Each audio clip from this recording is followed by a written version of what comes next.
ដែលស្វាគមន៍មកកាន់វីដេអូដំណើរកម្សាន្តពីភ្នំពេញទៅទីក្រុងកែបដែលវីដេអូនេះនឹងបង្ហាញអំពីទស្សនវិជ្ជាជារួមនៅក្នុងផ្សារក្តាមស្ថិតនៅក្នុងទីក្រុងកែបក៏ដូចជាហាងកាហ្វេទើបតែបើកមួយកន្លែងដែលជាប់ជាមួយនឹងផ្សារក្តាមនឹងផងដែរ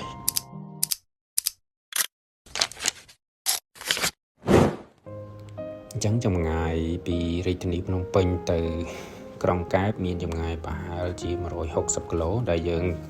ធ្វើដំណើរប្រហែលជា3ម៉ោងទៅដល់ទីនោះ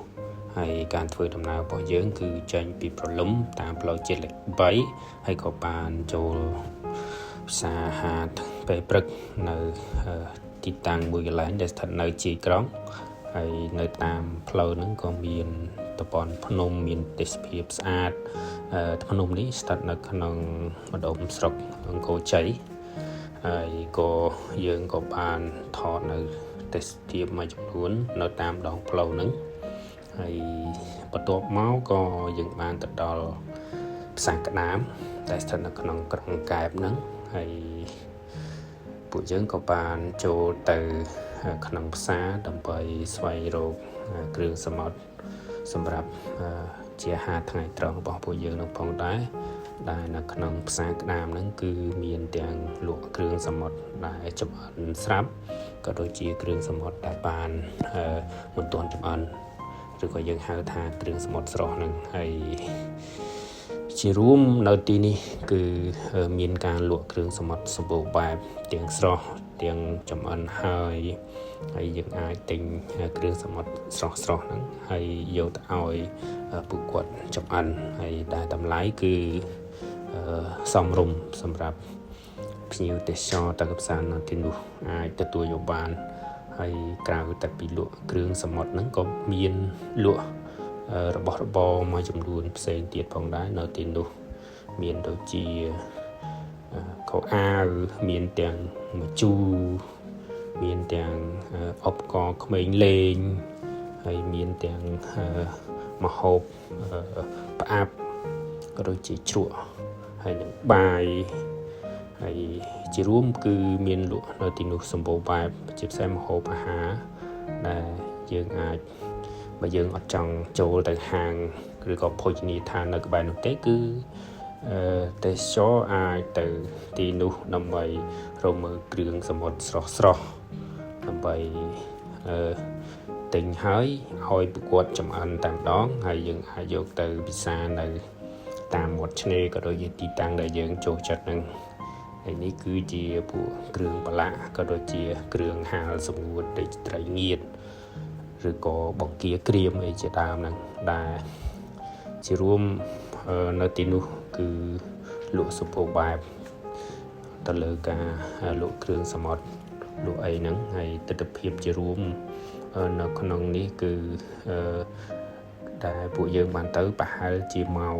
12ថ្ងៃត្រង់ដូច្នេះស្ថានភាពអត់សូវឃើញមាន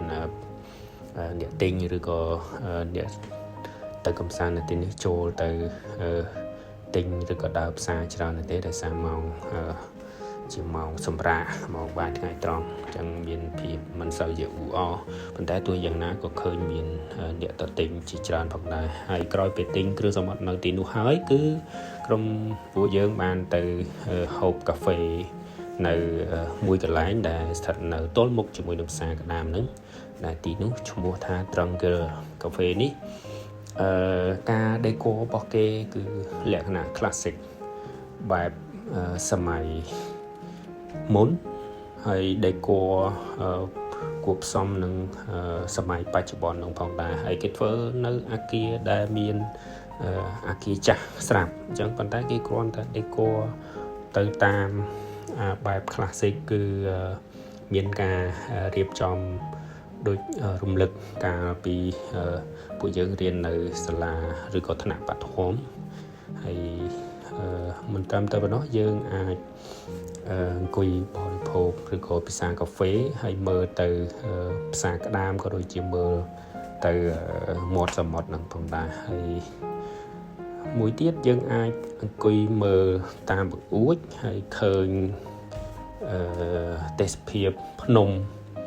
នៅតាមបង្អួចហ្នឹងនៅផ្នែកខាងក្រោយនៃ ហាងកាហ្វេនេះផងហើយការរៀបចំរបស់គាត់ឃើញមានសភាពស្អាតហើយមានទាំងរូបគំនូរមានទាំងអមជាមួយនឹងសម្រស់ធម្មជាតិដែលមានស្រាប់ដើមឈើនៅទីនោះសមុទ្រឬក៏ដូចជាភ្នំអីជាដើមហ្នឹងធ្វើឲ្យហាងកាហ្វេនេះជាការពេញនិយមសម្រាប់ភ្ញៀវទេសចរក៏ដូចជាអ្នកកម្សាន្តដែលទៅក្រុងកែបនឹងហើយឃើញជាការរៀបចំមានជារួមគឺមានគ្រប់រូបភាពគឺការរៀបចំបែបដាក់ជាតុសម្រាប់ការអង្គុយពិសាកាហ្វេក៏ដូចជារៀបចំបែបផ្ទាំងគំនូរហើយនឹងមានការរៀបចំបែបបង្ហាញរំលឹកនៅអនុស្សាវរីយ៍កាលពីអតីតកាលគឺការរៀនថ្នាក់បឋមសិក្សាហើយយើងក៏អាចមកអង្គុយនៅផ្នែកខាងមុខដែលការរៀបចំនៅក្រោមដាបដូងនៅមុខទីធ្លារបស់ហាងកាហ្វេនឹងអញ្ចឹងយើងអាចអង្គុយ relax នៅ outdoor នៃហាងកាហ្វេនឹងផងដែរអញ្ចឹងវីដេអូនេះសូមបញ្ចប់តែប៉ុណ្ណេះអរគុណ